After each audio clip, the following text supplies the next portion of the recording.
मी गेले 1-1.5 वर्षापासून आहे आपल्याबरोबर हं, हं, हं. आणि माझे कंटिन्यू मी ॲड रन करतो. फक्त आता हं, हं. लास्ट 1 महिना मला जमलं नाहीये थोड्या कारणामुळं.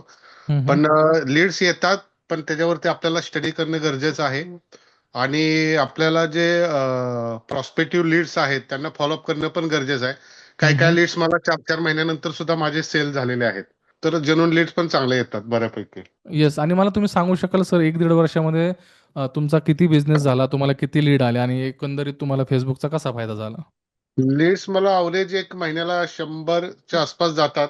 मी हं, हं. फक्त जास्त काही प्लॅन लावत नाही. ₹101चं माझं बजेट असते हं, डेली हं. बेसवरती हं, आणि हं. अवरेज एक मला 8 एक सेल माझे अवरेज होतात. म्हणजे एक ₹50,000-60,000चा बिझनेस माझा लीड्सवरती होत असतो. 3,000 3 ओके. 3,500 3,700च्या अमाउंटवरती तेवढा बिझनेस होतोय. ओके आणि दर महिन्याला तुमचा 50,000-60,000चा बिझनेस हा जो आहे तो होत राहतो.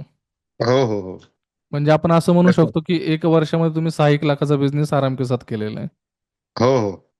आणि तुम्ही येस सर. नवीन लोकांना काय सांगाल, की ही जी काही जर्नी तुम्ही सक्सेसफुल केलेली आहे, तर नवीन लोकांना तुमच्याकडे बघताय, तर तुम्ही त्यांना काय एका वाक्यामध्ये काय तुम्ही मेसेज कराल किंवा काय त्यांना ॲक्शन घेण्यासाठी कंटिन्यू ॲड ठेवणं गरजेचं आहे आणि हं, वेळच्या वेळेला चेंज करणं पण गरजेचं आहे.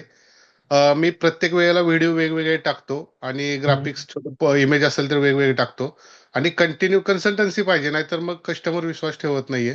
कंटिन्यू बरोबर. तुम्ही जर दिसाल जे आपला पर्टिक्युलर कुठला त्यांना काय घ्यायचं आहे, हं, ते हं. मी बघितलंय की 5-5 महिने पण ते घेत नाहीयेत कस्टमर. हं, हं, हं, हं. आणि 5 महिन्यानंतर पण त्या इन्क्वायरी परत त्यांची येत असते. कारण पहिले आपल्या बरोबर. WhatsApp चॅटला दिसतं, की ह्या व्यक्तीने 5 महिन्यापूर्वी पण आपल्याला इन्क्वायरी केलेली पण घेतलं नव्हतं. पण त्यांनी नंतर घेतलं. त्यामुळे आपलं बरोबर. कंटिन्यू दिसणं गरजेचं आहे. बरोबर, म्हणजे बरोबर. आपलं दुकान इकडं कंटिन्यू चालू पाहिजे. Yes, yes, yes. आणि तुमचा बिझनेस कोणता आहे? एकदा थोडंसं माझा लोक वॉटर प्युरिफायरचा बिझनेस आहे. सेल्स आणि सर्व्हिसेस.